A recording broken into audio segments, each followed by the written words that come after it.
السلام علیکم دوستو، میں ہوں کاشف قمر اور آپ موجود ہیں اسلامک نیٹ ورک پہ۔ دوستو، اسلامک نیٹ ورک میں ہم مشکوٰۃ المصابیح کا مطالعہ کر رہے ہیں۔ تو اس میں جو ہمارا چیپٹر شروع ہوا ہے وہ ہے کتاب الصلاۃ، اور کتاب الصلاۃ سے متعلقہ جو بھی احادیث ہیں، مطلب نماز کے بیان کے حوالے سے جتنی بھی احادیث مشکوٰۃ المصابیح میں بیان ہوئی ہیں، اور ان کے بھی مختلف آگے سب ٹاپک ہیں جن پہ بات ہو رہی ہے۔ تو آج جو ہے اس میں فضائل نماز کا بیان ہے مشکوٰۃ المصابیح میں، اور حدیث نمبر ہے 624۔ عمار بن ربیعہ بیان کرتے ہیں کہ میں نے رسول اللہ صلی اللہ علیہ وسلم کو فرماتے ہوئے سنا، جو شخص طلوع آفتاب سے پہلے اور غروب آفتاب سے پہلے یعنی نماز فجر اور نماز عصر پڑھے تو وہ جہنم میں نہیں جائے گا۔ حدیث نمبر 625۔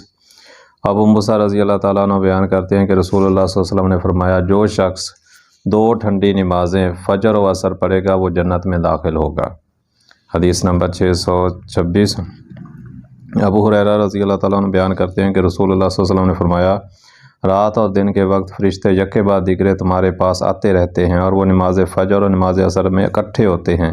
پھر وہ فرشتے جنہوں نے تمہارے ہاں رات بسر کی ہوتی ہے اوپر چڑھتے ہیں۔ ان کا رب ان سے پوچھتا ہے، حالانکہ وہ ان سے بہتر جانتا ہے، تم نے میرے بندوں کو کس حال یعنی آخری عمل پر چھوڑ کر آئے ہو؟ وہ عرض کرتے ہیں، جب ہم ان کے پاس سے آئے تو اس وقت نماز پڑھ رہے تھے، جب ان کے پاس گئے تب بھی وہ نماز پڑھ رہے تھے۔ حدیث نمبر 627۔ جندب کثری بیان کرتے ہیں کہ رسول اللہ صلی اللہ علیہ وسلم نے فرمایا، جو شخص نماز فجر پڑھ لیتا ہے تو وہ اللہ کے عہد و امان میں آ جاتا ہے، چنانچہ تم ایسا کوئی کام نہ کرنا جس کی وجہ سے اللہ اپنے عہد و امان کے بارے میں تمہارا مواخذہ کرے، کیونکہ وہ اپنے عہد و امان کے بارے میں جس شخص سے مواخذہ کرے گا تو وہ اسے پکڑ کر اوندے منہ جہنم میں ڈال دے گا۔ حدیث نمبر 628۔ ابو ہریرہ رضی اللہ تعالیٰ عنہ بیان کرتے ہیں کہ رسول اللہ صلی اللہ علیہ وسلم نے فرمایا، اگر لوگ اذان اور صف اول کی فضیلت کے بارے میں جان لیں، پھر اگر انہیں اس کے اصول کے لیے قرآن اندازی کرنی پڑی تو وہ ضرور قرآن اندازی کریں گے، اور اگر وہ نماز کے لیے جلدی آنے کی فضیلت کے بارے میں جان لیں تو وہ اس کی طرف ضرور سبقت حاصل کریں۔ اگر انہیں نماز عشاء اور نماز فجر کی اہمیت کا پتہ چل جائے وہ انہیں پڑھنے کے لیے ضرور مسجد میں آئیں، خواہ انہیں سرین یا پاؤں اور گھٹنوں کے بل چل کر آنا پڑے۔ حدیث نمبر 629۔ ابو ہریرہ رضی اللہ تعالیٰ عنہ بیان کرتے ہیں کہ رسول اللہ صلی اللہ علیہ وسلم نے فرمایا، نماز فجر اور نماز عشاء منافقوں پر سب سے زیادہ بھاری نمازیں ہیں، لیکن اگر انہیں ان کے اجر و ثواب کا پتہ چل جائے تو وہ انہیں پڑھنے کے لیے ضرور مسجد میں آئیں، خواہ انہیں سرین یا پاؤں اور گھٹنوں کے بل چل کر آنا پڑے۔ حدیث نمبر 630۔ عثمان رضی اللہ تعالیٰ عنہ بیان کرتے ہیں کہ رسول اللہ صلی اللہ علیہ وسلم نے فرمایا، جس شخص نے نماز عشاء باجماعت ادا کی تو گویا اس نے نصف شب قیام کیا، اور جس نے نماز فجر بھی باجماعت ادا کی تو گویا اس نے پوری رات قیام کیا۔ حدیث نمبر 631۔ ابن عمر بیان کرتے ہیں کہ رسول اللہ صلی اللہ علیہ وسلم نے فرمایا، دیہاتی لوگ تمہاری نماز مغرب کے نام کے بارے میں تم پر غالب نہ آ جائیں۔ راوی بیان کرتے ہیں کہ دیہاتی اسے عشاء کے نام سے موسوم کرتے ہیں۔ حدیث نمبر 632۔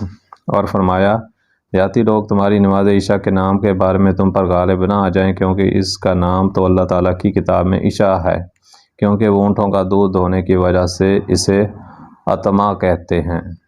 حدیث نمبر 633۔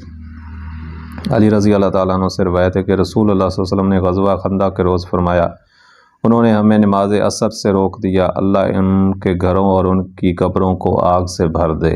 حدیث نمبر 634۔ ابن مسعود اور سمرہ بن جندب رضی اللہ تعالیٰ عنہما بیان کرتے ہیں کہ رسول اللہ صلی اللہ علیہ وسلم نے فرمایا، درمیانی نماز سے مراد نماز عصر ہے۔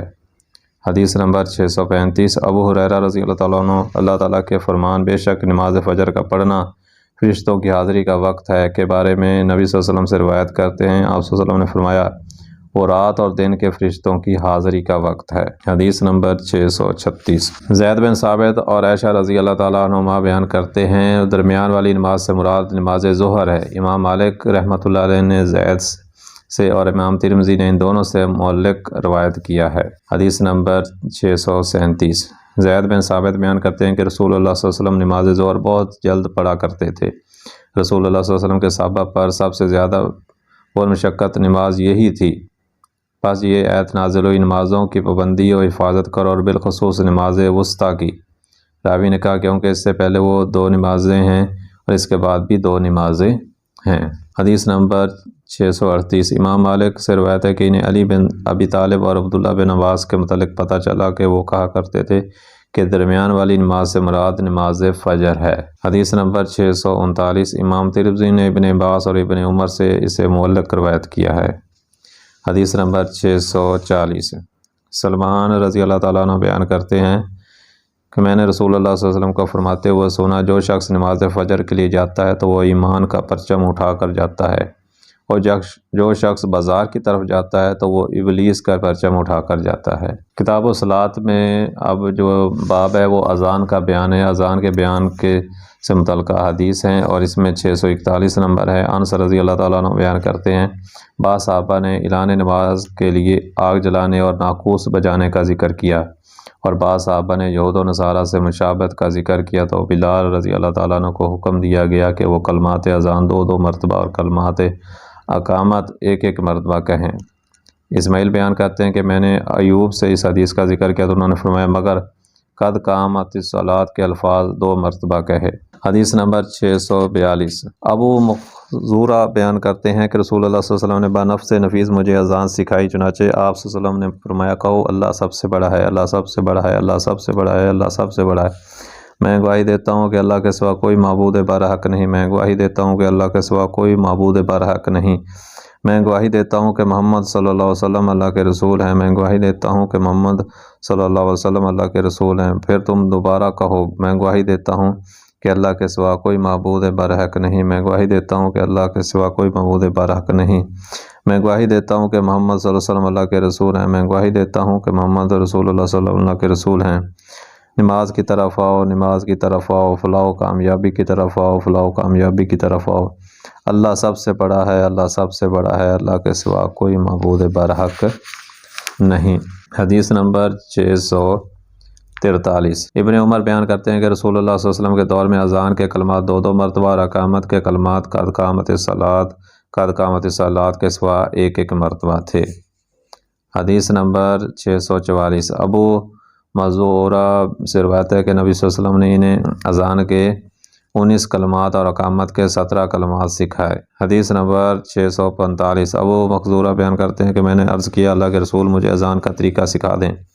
راوی بیان کرتے ہیں کہ آپ صلی اللہ علیہ وسلم نے اپنی پیشانی پر ہاتھ پھیر کر فرمایا کہو اللہ سب سے بڑا ہے، اللہ سب سے بڑا ہے، اللہ سب سے بڑا ہے، اللہ سب سے بڑا ہے۔ اپنی آواز بلند کرو، پھر کہو میں گواہی دیتا ہوں کہ اللہ کے سوا کوئی معبود برحق نہیں، میں گواہی دیتا ہوں کہ اللہ کے سوا کوئی معبود برحق نہیں، میں گواہی دیتا ہوں کہ محمد صلی اللہ علیہ وسلم اللہ کے رسول ہیں، میں گواہی دیتا ہوں کہ محمد صلی اللہ علیہ وسلم اللہ کے رسول ہیں۔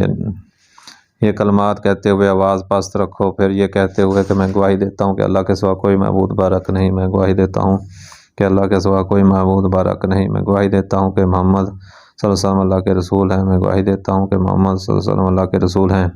اپنی آواز بلند کرو، نماز کی طرف آؤ، نماز کی طرف آؤ، کامیابی کی طرف آؤ، کامیابی کی طرف آؤ۔ اگر نماز فجر ہو تو کہو نماز نیند سے بہتر ہے، نماز نیند سے بہتر ہے، اللہ سب سے بڑا ہے، اللہ سب سے بڑا ہے، اللہ کے سوا کوئی معبود برحق نہیں۔ حدیث نمبر 646 بلال رضی اللہ تعالیٰ عنہ بیان کرتے ہیں کہ رسول اللہ صلی اللہ علیہ وسلم نے مجھے فرمایا نماز فجر کی اذان کے علاوہ کسی نماز کی اذان میں الصلاۃ خیر من النوم نہ کہنا۔ ترمذی ابن ماجہ امام ترمذی نے فرمایا ابو اسرائیل راوی محدثین کے نزدیک کبھی نہیں۔ حدیث نمبر 647 جابر رضی اللہ تعالیٰ عنہ سے روایت ہے کہ رسول اللہ صلی اللہ علیہ وسلم نے بلال سے فرمایا جب تم اذان کہو تو ٹھہر ٹھہر کر اطمینان کے ساتھ کہو، اور جب اقامت کہو تو جلدی جلدی کہو، اور اپنی اذان اور اقامت کے درمیان اتنا وقفہ رکھو کہ کھانا کھانے والا شخص اپنے کھانے سے، پینے والا شخص اپنے مشروب سے، جبکہ قضاء حاجت کے لیے جانے والا شخص اپنی حاجت سے فارغ ہو جائے، اور جب تک مجھے دیکھ نہ لو نماز کے لیے کھڑے نہ ہوا کرو۔ ترمذی اور انہوں نے فرمایا ہم اسے صرف عبد المنعم کی حدیث سے پہچانتے ہیں اور اس کی اسناد مجہول ہیں۔ حدیث نمبر 648 زید بن حارث سدائی بیان کرتے ہیں کہ رسول اللہ صلی اللہ علیہ وسلم نے مجھے اذان دینے کا حکم فرمایا تو میں نے اذان دی، تو بلال نے اقامت کہنے کا ارادہ کیا تو رسول اللہ صلی اللہ علیہ وسلم نے فرمایا صدا قبیلے کے شخص نے اذان دی ہے، جو اذان دے وہی اقامت کہے۔ حدیث نمبر 649 ابن عمر رضی اللہ تعالیٰ عنہ بیان کرتے ہیں کہ جب مسلمان مدینہ تشریف لائے تو وہ اکٹھے جاتے اور نماز کے وقت کا اندازہ لگاتے، جب کہ نماز کے لیے کوئی منادی نہیں کرتا تھا۔ ایک روز انہوں نے اس بارے میں بات چیت کی تو ان میں سے کسی نے کہا نصارہ جیسا ناقوس بنا لو، اور کسی نے کہا یہود کے سینگ جیسا کوئی سینگ بنا لو۔ عمر رضی اللہ تعالیٰ عنہ نے فرمایا تم کسی آدمی کو کیوں نہیں بھیج دیتے کہ وہ نماز کے لیے منادی کرے؟ چنانچہ رسول اللہ صلی اللہ علیہ وسلم نے فرمایا بلال اٹھو اور نماز کے لیے آواز دو۔ حدیث نمبر 650 عبداللہ بن زید بن عبد الربا بیان کرتے ہیں کہ جب رسول اللہ صلی اللہ علیہ وسلم نے لوگوں کو نماز کے لیے جمع کرنے کے لیے ناقوس بجانے کا حکم فرمایا تھا، میں نے خواب میں ایک شخص کو ہاتھ میں ناقوس اٹھائے ہوئے دیکھا۔ میں نے کہا اللہ کے بندے کیا تم ناقوس بیچتے ہو؟ اس نے کہا تم اس سے کیا کرو گے؟ میں نے کہا ہم اس کے ذریعے نماز کے لیے بلائیں گے۔ اس نے کہا کیا میں تمہیں اس سے بہتر چیز نہ بتاؤں؟ میں نے کہا کیوں نہیں، ضرور بتاؤ۔ راوی بیان کرتے ہیں کہ اس نے کہا تم اللہ اکبر سے آخر اذان تک کہو اور اسی طرح اقامت۔ بس جب صبح ہوئی تو میں نے رسول اللہ صلی اللہ علیہ وسلم کی خدمت میں حاضر ہوا اور انہیں اپنا خواب سنایا تو آپ صلی اللہ علیہ وسلم نے فرمایا انشاءاللہ یہ سچا خواب ہے، تم بلال کے ساتھ کھڑے ہو جاؤ اور جو تم نے دیکھا ہے وہ بلال کو سکھا دو اور وہ اس کلمات کے ساتھ اذان دے کیونکہ اس کی آواز آپ سے زیادہ بلند ہے۔ چنانچہ میں بلال کے ساتھ کھڑا ہو کر انہیں اذان کے کلمات سکھاتا رہا اور وہ ان کے ساتھ اذان دیتے رہے۔ راوی بیان کرتے ہیں کہ عمر بن خطاب نے اپنے گھر میں اذان کی آواز سنی تو وہ اپنی چادر گھسیٹتے ہوئے تشریف لائے اور کہنے لگے اللہ کے رسول اس ذات کی قسم جس نے آپ کو آگ کے ساتھ مبعوث فرمایا، جو کچھ انہیں دکھایا گیا ہے وہ بالکل وہی کچھ میں نے دیکھا ہے۔ تو رسول اللہ صلی اللہ علیہ وسلم نے فرمایا اللہ کا شکر ہے۔ حدیث نمبر 651 ابو بکرہ بیان کرتے ہیں کہ میں نماز فجر کے لیے نبی صلی اللہ علیہ وسلم کے ساتھ روانہ ہوا تو آپ جس آدمی کے پاس سے گزرتے تو اسے نماز کے لیے آواز دیتے یا اپنے پاؤں کے ساتھ اسے ہلا دیتے۔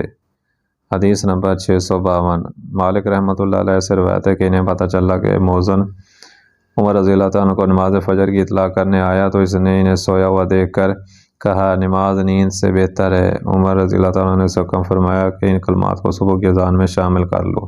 حدیث نمبر 653 عبد الرحمن بن سعد بن عمار بن سعد بیان کرتے ہیں کہ مجھے میرے والد نے اپنے والد سے اور اس نے سعد بن عمار کے دادا اسد بن عائد جو کہ مؤذن رسول صلی اللہ علیہ وسلم تھے کے والد سے حدیث بیان کی کہ رسول اللہ صلی اللہ علیہ وسلم نے بلال کو کانوں میں انگلیاں داخل کرنا کا حکم دیتے ہوئے فرمایا اس سے تمہاری آواز زیادہ بلند ہو جائے گی۔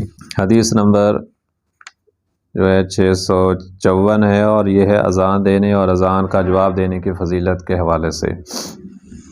حدیث نمبر 654 معاویہ رضی اللہ تعالیٰ عنہ بیان کرتے ہیں کہ میں نے رسول اللہ صلی اللہ علیہ وسلم کو فرماتے ہوئے سنا قیامت کے دن مؤذن حضرات کی گردنیں سب سے لمبی ہوں گی۔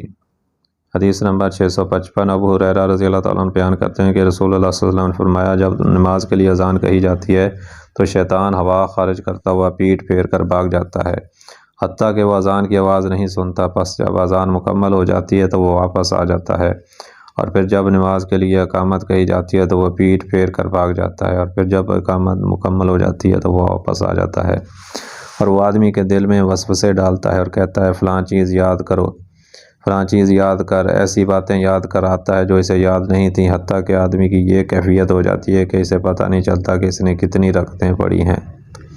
حدیث نمبر 656 ابو سعید خدری بیان کرتے ہیں کہ رسول اللہ صلی اللہ علیہ وسلم نے فرمایا مؤذن کی آواز کو جن و انس اور جو دوسری چیزیں سنتی ہیں وہ سب قیامت کے دن اس کے حق میں گواہی دیں گی۔ حدیث نمبر 657 عبداللہ بن عمر بن عاص بیان کرتے ہیں رسول اللہ صلی اللہ علیہ وسلم نے فرمایا جب تم مؤذن کو سنو تو تم بھی وہی کہو جو مؤذن کہتا ہے، پھر مجھ پر درود پڑھو کیونکہ جو شخص مجھ پر ایک مرتبہ درود پڑھتا ہے تو اللہ اس پر 10 رحمتیں نازل فرماتا ہے۔ پھر تم اللہ سے میرے لیے وسیلہ طلب کرو کیونکہ وہ جنت میں ایک مقام ہے جو اللہ کے صرف ایک بندے کے شایان شان ہے، میں امید کرتا ہوں کہ وہ میں ہوں گا۔ چنانچہ جس شخص نے میرے لیے وسیلہ کی دعا کی اس کے لیے میری شفاعت واجب ہو گئی۔ حدیث نمبر 658 عمر رضی اللہ تعالیٰ عنہ بیان کرتے ہیں کہ رسول اللہ صلی اللہ علیہ وسلم نے فرمایا جو مؤذن کہتا ہے اللہ اکبر اللہ سب سے بڑا ہے اور تم میں سے بھی کوئی خلوص قلب سے اللہ اکبر کہتا ہے، پھر وہ کہتا ہے کہ میں گواہی دیتا ہوں کہ اللہ کے سوا کوئی معبود برحق نہیں، اور وہ شخص بھی یہی کلمات کہتا ہے، پھر وہ کہتا ہے کہ میں گواہی دیتا ہوں کہ محمد صلی اللہ علیہ وسلم اللہ کے رسول ہیں، اور شخص بھی یہی کلمات کہتا ہے، پھر وہ کہتا ہے کہ نماز کی طرف آؤ، تو وہ شخص کہتا ہے کہ لا حول ولا قوت الا باللہ، گناہ سے بچنا اور نیکی کرنا محض اللہ کی توفیق سے ہے۔ پھر وہ کہتا ہے کامیابی کی طرف آؤ، تو وہ شخص کہتا ہے لا حول ولا قوت الا باللہ، پھر وہ کہتا ہے اللہ اکبر، تو وہ شخص بھی اللہ اکبر کہتا ہے۔ پھر وہ کہتا ہے لا الہ الا اللہ، تو وہ شخص بھی کہتا ہے لا الہ الا اللہ، اللہ کے سوا کوئی معبود برحق نہیں، تو وہ جنت میں داخل ہوگا۔ حدیث نمبر 659، جابر رضی اللہ تعالیٰ عنہ بیان کرتے ہیں کہ رسول اللہ صلی اللہ علیہ وسلم نے فرمایا، جو شخص اذان سن کر یہ دعا پڑھے، اے اللہ اس دعوت کامل اور قائم ہونے والی نماز کے رب، محمد صلی اللہ علیہ وسلم کو وسیلہ و فضیلت عطا فرما اور انہیں مقام محمود پر فیض فرما جس کا تو نے ان سے وعدہ فرمایا ہے، تو اس کے لیے روز قیامت میری شفاعت واجب ہو جائے گی۔ حدیث نمبر 660، انس رضی اللہ تعالیٰ عنہ بیان کرتے ہیں کہ جب فجر طلوع ہو جاتی تو نبی صلی اللہ علیہ وسلم حملہ کیا کرتے اور آپ بڑے غور سے اذان سننے کی کوشش کرتے۔ اگر آپ اذان سن لیتے تو حملہ نہ کرتے، ورنہ حملہ کر دیتے۔ ایک مرتبہ آپ صلی اللہ علیہ وسلم نے کسی شخص کو اللہ سب سے بڑا ہے، اللہ سب سے بڑا ہے کہتے ہوئے سنا، تو رسول اللہ صلی اللہ علیہ وسلم نے فرمایا وہ شخص فطرت دین پر ہے۔ پھر اس شخص نے کہا میں گواہی دیتا ہوں کہ اللہ کے سوا کوئی معبود برحق نہیں، تو رسول اللہ صلی اللہ علیہ وسلم نے فرمایا تم جہنم سے آزاد ہو گئے۔ پاس صحابہ نے اسے دیکھا تو وہ بکریوں کا ایک چراہا تھا۔ حدیث نمبر 661، سعد بن ابی وقاص رضی اللہ تعالیٰ عنہ بیان کرتے ہیں کہ رسول اللہ صلی اللہ علیہ وسلم نے فرمایا جو شخص اذان سن کر یوں کہتا ہے میں گواہی دیتا ہوں کہ اللہ کے سوا کوئی معبود برحق نہیں، وہ یکتا ہے، اس کا کوئی شریک نہیں، اور یہ کہ محمد صلی اللہ علیہ وسلم اس کے بندے اور اس کے رسول ہیں، میں اللہ کے رب ہونے، محمد صلی اللہ علیہ وسلم کے رسول اور اسلام کے دین ہونے پر راضی ہوں، تو اس کے گناہ بخش دیے جاتے ہیں۔ حدیث نمبر 662، عبداللہ بن مغفل رضی اللہ تعالیٰ عنہ بیان کرتے ہیں کہ رسول اللہ صلی اللہ علیہ وسلم نے فرمایا ہر دو اذان و اقامت کے درمیان نفل نماز ہے اور دو اذانوں کے مابین نماز ہے۔ پھر تیسری مرتبہ فرمایا اس شخص کے لیے جو پڑھنا چاہے۔ حدیث نمبر 663، ابو ہریرہ رضی اللہ تعالیٰ عنہ بیان کرتے ہیں کہ رسول اللہ صلی اللہ علیہ وسلم نے فرمایا امام نماز کا نگہبان ہے جبکہ مؤذن اوقات نماز کا امانت دار ہے۔ اے اللہ اماموں کی رہنمائی فرما اور اذان دینے والوں کی مغفرت فرما۔ احمد، ابو داؤد، ترمذی، شافعی اور امام شافعی کی دوسری روایات میں صحابی کے الفاظ سے مروی ہیں۔ حدیث نمبر 664، ابن عباس بیان کرتے ہیں کہ رسول اللہ صلی اللہ علیہ وسلم نے فرمایا جو شخص ثواب کی نیت سے 7 برس اذان دیتا ہے تو اس کے لیے جہنم سے خلاصی لکھ دی جاتی ہے۔ حدیث نمبر 665، عقبہ بن عامر رضی اللہ تعالیٰ عنہ بیان کرتے ہیں کہ رسول اللہ صلی اللہ علیہ وسلم نے فرمایا تیرا رب پہاڑ کی چوٹی پر بکریاں چرانے والے اس شخص سے خوش ہوتا ہے جو نماز کے لیے اذان کہتا ہے اور نماز پڑھتا ہے، چنانچہ اللہ عز و جل فرماتا ہے میرے اس بندے کو دیکھو، وہ اذان کہتا ہے اور نماز پڑھتا ہے اور وہ مجھ سے ڈرتا ہے، میں نے اپنے بندے کو بخش دیا اور اسے جنت میں داخل فرما دیا۔ حدیث نمبر 666، ابن عمر بیان کرتے ہیں کہ رسول اللہ صلی اللہ علیہ وسلم نے فرمایا 3 اشخاص روز قیامت کستوری کے ٹیلوں پر ہوں گے، وہ غلام جس نے اللہ اور اپنے مالک کا حق ادا کیا، اور وہ امام جس نے اس کی کے مقتدی کو خوش ہوا، اور وہ شخص جو روزانہ 5 نمازوں کے لیے اذان دیتا ہے۔ ترمذی، اور فرمایا یہ حدیث غریب ہے۔ حدیث نمبر 627، ابو ہریرہ رضی اللہ تعالیٰ عنہ بیان کرتے ہیں کہ رسول اللہ صلی اللہ علیہ وسلم نے فرمایا مؤذن کو اس کی آواز کے مطابق مغفرت سے نوازا جاتا ہے، ہر خشک اس کے حق میں گواہی دیتی ہے، اور نماز کے لیے آنے والے شخص کے لیے 25 نمازوں کا ثواب لکھا جاتا ہے، اور اس سے 2 نمازوں کے مابین ہونے والے گناہ معاف کر دیے جاتے ہیں۔ احمد، ابو داؤد اور ابن ماجہ۔ امام نسائی نے ہر خشک کے الفاظ تک روایت کیا ہے اور فرمایا نماز پڑھنے والے کی مثال اسے بھی اجر ملتا ہے۔ حدیث نمبر 668، عثمان بن ابی العاص بیان کرتے ہیں کہ میں نے عرض کیا اللہ کے رسول مجھے میری قوم کا امام مقرر فرما دیں۔ آپ صلی اللہ علیہ وسلم نے فرمایا تم ان کے امام ہو، ان کے کمزور لوگوں کا خیال رکھتے ہوئے امامت کرنا اور کسی ایسے شخص کو مؤذن بنانا جو اذان دینے پر اجرت وصول نہ کرے۔ حدیث نمبر 669، ام سلمہ بیان کرتی ہیں کہ رسول اللہ صلی اللہ علیہ وسلم نے مجھے تعلیم دی کہ میں مغرب کی اذان کے وقت یہ دعا پڑھوں، اے اللہ یہ یعنی اذان مغرب تیری رات کے آنے، تیرے دن کے جانے اور مؤذن کی آواز کا وقت ہے، مجھے بخش دے۔ حدیث نمبر 670۔ ابو امامہ رضی اللہ تعالیٰ عنہ یا رسول اللہ صلی اللہ علیہ وسلم کے کوئی دوسرے صحابی بیان کرتے ہیں کہ بلال نے اقامت شروع کی، پس جب انہوں نے کہا کہ نماز کھڑی ہو چکی تو رسول اللہ صلی اللہ علیہ وسلم نے فرمایا اللہ اسے قائم و دائم رکھے۔ اور باقی اقامت میں اذان کے متعلق عمر رضی اللہ تعالیٰ عنہ سے مروی حدیث کی طرح کلمات کہے۔ حدیث نمبر 671۔ انس رضی اللہ تعالیٰ عنہ بیان کرتے ہیں کہ رسول اللہ صلی اللہ علیہ وسلم نے فرمایا اذان و اقامت کے مابین دعا رد نہیں کی جاتی۔ حدیث نمبر 672۔ سہیل بن سعد بیان کرتے ہیں کہ رسول اللہ صلی اللہ علیہ وسلم نے فرمایا دو دعائیں رد نہیں کی جاتی، یا فرمایا کم ہی رد کی جاتی ہیں، اذان کے وقت کی جانے والی دعا اور گمسان کی لڑائی کے وقت کی جانے والی دعا۔ اور ایک روایت میں ہے کہ بارش کے وقت کی جانے والی دعا۔ ابو داؤد دارمی، لیکن دارمی نے بارش کے وقت کا ذکر نہیں کیا۔ حدیث نمبر 673۔ عبداللہ بن عمر بیان کرتے ہیں کہ کسی آدمی نے عرض کیا اللہ کے رسول مؤذن تو ہم پر فضیلت لے گئے۔ رسول اللہ صلی اللہ علیہ وسلم نے فرمایا جیسے وہ کہیں ویسے ہی کہو، تم کہو پس جب تم جواب دینے سے فارغ ہو جاؤ تو اللہ سے مانگو تمہیں عطا کیا جائے گا۔ حدیث نمبر 674۔ جابر رضی اللہ تعالیٰ بیان کرتے ہیں کہ میں نے نبی صلی اللہ علیہ وسلم کو فرماتے ہوئے سنا جب شیطان نماز کے لیے اذان سنتا ہے تو وہ مقام روحا تک بھاگ جاتا ہے۔ راوی بیان کرتے ہیں کہ روحا مدینہ سے 36 میل کی مسافت پر ہے۔ حدیث نمبر 675۔ علقمہ بن وقاص بیان کرتے ہیں کہ میں معاویہ کے پاس تھا، جب ان کے مؤذن نے اذان کہی تو معاویہ نے بھی اپنے مؤذن کے کلمات کہے، حتیٰ کہ جب اس نے کہا آؤ نماز کی طرف تو انہوں نے کہا لا حول ولا قوت الا باللہ، گناہ سے بچنا اور نیکی کرنا محض اللہ کی توفیق سے ممکن ہے۔ پس جب اس نے کہا حیا علی الفلاح تو انہوں نے کہا لا حول ولا قوت الا باللہ العلی العظیم، اور اس کے بعد جیسے مؤذن نے کہا ویسے ہی انہوں نے کہا۔ پھر انہوں نے کہا کہ میں نے رسول اللہ صلی اللہ علیہ وسلم کو سنا، آپ صلی اللہ علیہ وسلم نے ایسے ہی فرمایا۔ حدیث نمبر 626۔ حدیث نمبر 676۔ ابو ہریرہ رضی اللہ تعالیٰ عنہ بیان کرتے ہیں کہ ہم رسول اللہ صلی اللہ علیہ وسلم کے ساتھ تھے، بلال کھڑے ہو کر اذان دینے لگے، چنانچہ جب وہ خاموش ہو گئے تو رسول اللہ صلی اللہ علیہ وسلم نے فرمایا جو شخص خلوص دل سے یہ کلمات کہے گا وہ جنت میں داخل ہوگا۔ حدیث نمبر 677۔ عائشہ رضی اللہ تعالیٰ عنہ بیان کرتی ہیں کہ جب نبی صلی اللہ علیہ وسلم مؤذن کو اللہ کے معبود ہونے اور محمد صلی اللہ علیہ وسلم کے رسول ہونے کی گواہی دیتے ہوئے سنتے تو فرماتے اور میں بھی گواہی دیتا ہوں۔